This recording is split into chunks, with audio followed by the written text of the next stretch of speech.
दिव्य हैं, वो सामान्य नहीं है कि आप उनको ऐसे जान जाओगे। हाँ, इसलिए इनको सुनना चाहिए, खाली शंका नहीं करनी चाहिए, अपनी बुद्धि लगाने को हमको जरूरत नहीं। तो पाराशर और सत्यवती का संगम हुआ नाव में, और व्यास मुनि का जन्म हुआ, व्यास नारायण का। और व्यास मुनि नहीं थे, व्यास भगवान थे। जो लिस्ट है ना भगवान के अवतारों की, 24 अवतारों की, उसमें 17 नंबर के अवतार, 17वें अवतार हैं व्यास नारायण। आजीवन ब्रह्मचारी थे, अखंड ब्रह्मचारी। और इन्होंने ये जब प्रकट हुए तो इन्होंने क्या किया, सबसे पहला काम किया, वेद का विस्तार किया। व्यास जी के पहले वेद एक ही होता था, एक वेद केवल था बस, बड़ा भारी वेद था और 1 लाख मंत्र थे उसमें, और सब गड्ढ-मड्ढ था, गड्ढ-मड्ढ। तो व्यास जी ने उसका अध्ययन किया, फिर उसके मंत्रों को कैटेगरी वाइज बांटा। कैटेगरी वाइज मंत्रों की भी कैटेगरियां होती, कुछ मंत्र स्तुति परक मंत्र थे, खाली वंदना परक मंत्र, उनको अलग किया। कुछ मंत्र यज्ञ प्रधान मंत्र थे, उनको अलग किया। कुछ मंत्र गाने वाले थे, उनको अलग किया। कुछ मंत्र, तो मंत्रों की कैटेगरी के हिसाब से मंत्रों को 4 जगह डिवाइड किया। उसमें लिखा नहीं व्यास जी का है वेद वो, लेकिन व्यास जी ने उसको सुव्यवस्थित किया मंत्रों के हिसाब से। जैसे सामवेद पढ़िए तो सामवेद में सब स्तुतियां लिखी, खाली बस स्तुतियां, और वो सब जहां तहां थी वेद में, तो सबको अलग किया। फिर स्तुति परक मंत्रों को एक वेद बनाया, सामवेद। जो यज्ञ वाले मंत्र थे, हवन कर्मकांड वाले, उन सबका एक वेद अलग बनाया, उसका नाम रखा यजुर्वेद। यजुर्वेद जितने भी कर्मकांड होते हैं, ये गणेश पूजा और दुर्गा पूजा और शिव पूजा, ये सब के सब यजुर्वेद का विषय है ना, सब उसी में मिलते हैं ये। तो ऐसे ऐसे वेद को 4 जगह डिवाइड किया और 4 वेद बनाए। क्या डिवाइड किए, खाली उसको ऋग्वेद, सामवेद, यजुर्वेद और चौथा कौन सा वेद? गोपाल बताओ।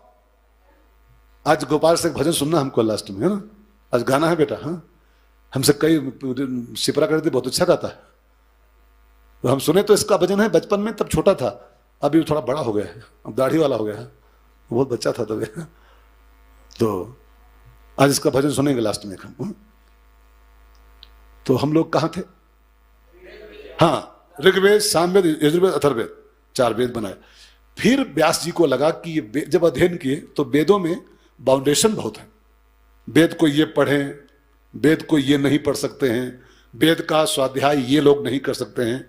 तो कई लोगों को उसमें मैं नाम न लूं, मना किया कि ये न पढ़ें, ये इसको नहीं पढ़ सकते हैं, इनको अधिकार नहीं पढ़ने का है। तो कुछ उसमें लोग हीन भावना झगड़ की हम इसके पात्र नहीं हैं। तो व्यास भगवान ने एक पंचम वेद और बनाया, 5वां वेद, 4 के अलावा। उसका नाम रखा भारतः। भारतः पंचमो वेदा।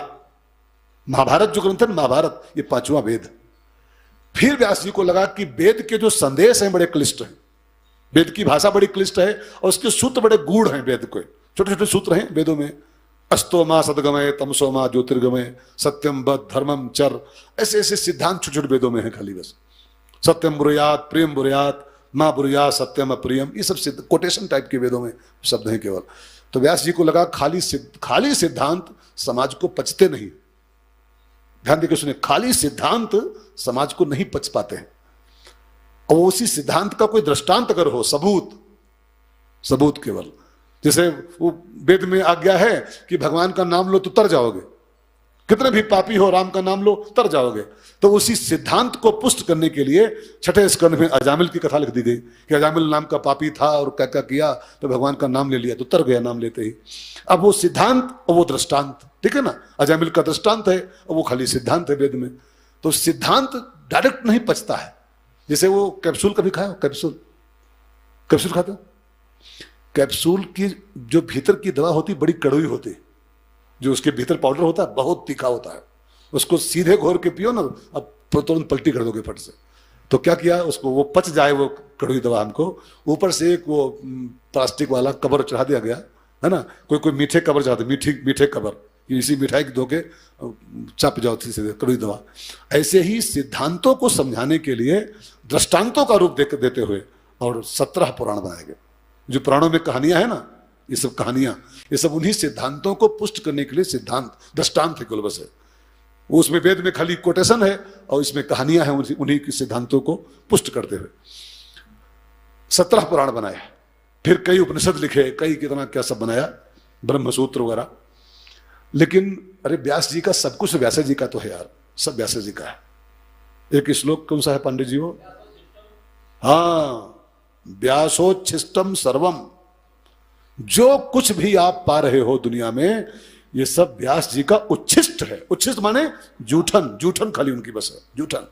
कुछ भी, अब मैं कहूंगा नहीं कुछ आगे, जितना भी कुछ आप संसार में पा रहे हो, कोई भी किताब पढ़ रहे हो, वो सब किताब व्यास जी की जूठन ही मात्र है। मैंने एक कहानी पढ़ी थी, विवेकानंद जी गए ना वो शिकागो बोलने के लिए, तो वो जो सम्मेलन था ना, वो सर्वधर्म सम्मेलन था, सर्वधर्म, खाली हिंदुओं की बात नहीं थी, ईसाई, मुसलमान, पारसी, यहूदी, सबके विद्वान बुलाए गए थे, सब धर्मों के विद्वान, और बड़ी भारी सभा थी। तो अब उसमें हिंदुस्तान से गए थे विवेकानंद जी बाई चांस।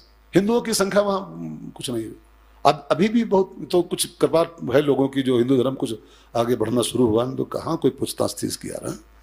हिंदू माने बिल्कुल एकदम क्या लिस्ट में सबसे नीचे नंबर पे आता, लिस्ट में सबसे नीचे नंबर पर। ये तो हम लोग अभी 10-5 सालों से जो अच्छी सरकारें पा गए, अच्छी वाली, उधर दिल्ली में, इधर यूपी उत्तराखंड में भी तो अच्छी सरकारें पा गए, तो हम लोग छाती थोड़ी चौड़ी कर रहे हैं, हाँ, छाती ठोक रहे हैं कि हम हिंदू हैं। और नहीं तो 10 साल पहले क्या हाल था आप जानते हो हम लोगों का।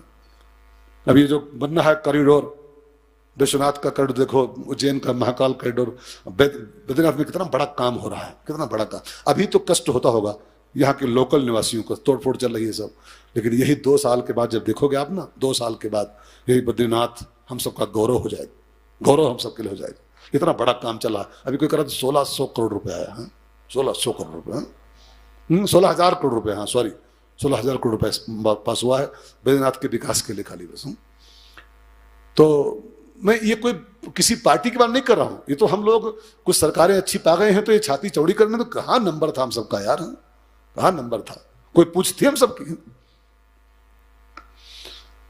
तो वो सर्वधर्म सम्मेलन, उसमें मंच बना था, फिर पुस्तकें सब धर्मों की रखी गई थी, सब धर्मों की पुस्तकें, तो उसमें ऐसे ऐसे सब धर्म सम्मेलन था ना, सब धर्मों की किताब जो अच्छी अच्छी थी, तो बाइबिल और कुरान और सब पारसियों की अपनी पुस्तक। लेकिन आयोजकों ने क्या किया था, उसमें भगवत गीता को सबसे नीचे रख दिया था, सबसे नीचे, मतलब अपमान की भावना करने के लिए कि हिंदुओं की पुस्तक है, हिंदुओं की पुस्तक है, और गीता को सबसे नीचे लगा दिया, और फिर ऊपर कुरान, सब बाइबल वगैरह सब ऊपर तक। अब स्वामी जी बोलना खड़े हुए बोलने के लिए, विवेकानंद जी, और उनकी निगाह दौड़ी जब मंच पर, देखते क्या है कि हमारी गीता को बिल्कुल नीचे स्थान दिया गया, सबसे नीचे। अब कष्ट तो हुआ होगा अंदर से, लेकिन कष्ट उन्होंने बर्दाश्त किया, विद्वान थे, और उन्होंने तुरंत, जैसे कल बन गया था ना वो कि तापत्र विनाशाय, है ना पांडे जी, तापत्र विनाशाय, ऐसे तुरंत बनाया, अपना बुद्धि लगाई कि मैं कैसे अपनी गीता का सम्मान बढ़ाऊं यहाँ पर। ये तो अपमान कर रहे हैं, नीचे रखे पड़े हैं हमारी किताब को, लेकिन मैं कैसे इसको सबसे ऊपर लाऊं। तो उन्होंने कहा आयोजकों से, भाई लोगों, आप लोगों ने हमारी व्यास भगवान की गीता को जो नीचे स्थान दिया है ना, नीचे रखा है, तो वास्तव में इसका स्थान यही है वास्तव में, क्योंकि इसके ऊपर जो जो कुछ रखा है ना, ये सबकी मूल में ही पुस्तक है। सर्वम व्यासस्य उच्छिष्टम, हमारे व्यास भगवान की किताब अगर मूल में ना होती, नीचे ना होती, तो ऊपर रखी किताबें यक्को दुनिया में होती ही नहीं है। जो कुछ भी किताबें आप पा रहे हो, सर्वम व्यासस्य उच्छिष्टम, सब व्यास की जूठन है, सब व्यास भगवान की जूठन है। वो सारा का सारा प्रसाद यही बना था जहां बैठे हो, यही का बना प्रसाद हम लोग नहीं, पूरा संसार पा रहा है, पूरा संसार इसी व्यास गुफा का प्रसाद है, माणा गांव का प्रसाद। आज गए ना सब लोग, माणा गांव गए थे, व्यास गुफा गए थे, वो किताब देखे थे वो जो बनी है, वाह। तो मैं भी कल जाऊंगा, कल नहीं, देखो कब जाऊंगा। आज हम तो बिल्कुल निकल के वही निकले थे वहीं के लिए, और क्या करूं, फिर कहीं और चले गए। और फिर आते आते पहुंचे हम 3 बजे, आप लोग शुरू कर दिए, हम तब पहुंचे यहाँ पर आकर के। ऐसा पहाड़ों पर चढ़े, आज ऊंचे पर्वत पे रानी माँ ने दरबार लगाया है। तो आगे बढ़े, व्यास भगवान ने 17 पुराण लिखे, महाभारत के सब पंचम वेद बनाया, वेद विस्तार किया, लेकिन ये सब करने के बाद भी व्यास भगवान को जो एक आत्मतुष्टि होनी चाहिए वो नहीं हो रही थी, एक डकार जो आनी चाहिए, संतुष्टि की डकार, वो नहीं आ रही थी। बार बार एक गिल्टी फील हो अंदर से कि यार मेरा कुछ काम अभी छूट रहा है, कुछ काम मेरा बाकी रह रहा है, जिस काम के लिए मैं मेरा अवतार हुआ है, मेरा भी वो काम नहीं पूरा हो पा रहा है। तो नारद जी का आवाहन किया व्यास जी ने यहीं पर व्यास गुफा में। और नारद जी से कहा, महाराज जी मैंने, नारद जी के शिष्य हैं व्यास जी, आपको शायद पता है नहीं पता है, व्यास जी के 4 चेले हैं, नारद जी के, सॉरी नारद जी के 4 शिष्य हैं, 2 बुजुर्ग हैं, 2 बच्चे हैं, 2 बुढ़े 2 बच्चे, 4 चेले उनके केवल।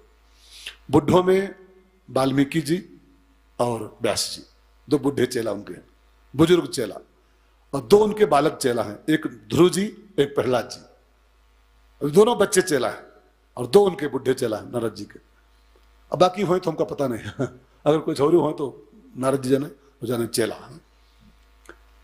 तो नारद जी को आवाहन किया, गुरुदेव पधारो, बहुत संकट में हूं, इतना बड़ा काम किया है, अभी तक डकार नहीं आ रही। तो नारद जी पधारे यहीं पर और दर्शन दिया और कहा, व्यास जी मैंने आपकी सब किताबों का अध्ययन किया है, जो कुछ आप लिखो मैंने सब पढ़ा है, और मैं आपको बधाई देने के मूड में आया हूं कि आपको मैं धन्यवाद साधुवाद, अपने बड़ा काम समाज के लिए किया है, लेकिन संतुष्टि क्यों नहीं हो रही गुरुजी? तो कहा उसका कारण जानते हो क्या है? अभी तक आपने लिखा तो बहुत बढ़िया बढ़िया सब कुछ है, लेकिन अभी तक आपने भक्ति और भक्त और भगवान का विशेष वर्णन अपनी किसी किताब में नहीं किया है, जिसमें खाली भक्तों का चरित्र हो और भगवान का चरित्र हो और जिसको सुन के सब भगवान की भक्ति में डूब जाएं। ऐसी कोई किताब अभी आप तक आपकी कलम से बनी नहीं। और जहां भक्तों की चर्चा ना हो, भगवान की चर्चा ना हो, तो मैं तो कहूं उस रचना को लानत। जिस रचना में भगवान की चर्चा ना हो, जिस किताब में भगवान का कोई वर्णन ना हो, भगवान के भक्तों का कोई बखान ना हो, तो वो श्रम है, वो केवलम वो खाली पसीना बहाया आदमी ने है, बाकी वो कुछ कर नहीं पाया।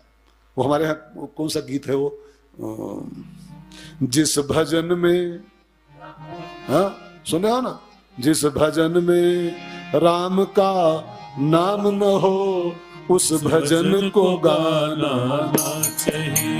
जिस भजन में राम का नाम न हो उस भजन को गाना ना चाहिए। जिस भजन में राम का नाम न हो उस भजन को गाना ना चाहिए। आगे बहुत है लेकिन उसमें जाऊंगा नहीं मैं। उस से का मतलब है जिस भजन में भगवान की चर्चा ना हो, भगवान का नाम ना हो, न श्रूयताम तद शास्त्रम, शास्त्र कहता है उस ग्रंथ का श्रवण नहीं करना चाहिए जिसमें भगवान की चर्चा ना हो। तुमने अभी तक लिखा बहुत कुछ है, लेकिन वो ज्ञान प्रधान, वैराग्य प्रधान। अब एक कथा ऐसी लिखो जिसमें भगवान के भक्तों की विशेष चर्चा हो और भगवान की कृपा की चर्चा उसमें खूब चकाचक भरी हो, और जिसको सुन के सब भगवान की प्रेम की मस्ती में मस्त हो जाएं। ऐसी किताब लिखो, तब डकार आएगी महाराज जी। हाँ, तब डकारोगे अंदर से। भगतहीन सब गुण सुख ऐसे, जब भगवान की भक्ति में छलक रही हो, सब गुण सब सुख ऐसे, कैसे? लवन बिना बहु व्यंजन जैसे, जैसे नमक के बिना सब्जी बेकार होती है, ऐसे भगवान की भक्ति के बिना सब रचनाएं, सब कृतियां, सब उपलब्धियां, सारे गुण सब बेकार होते हैं।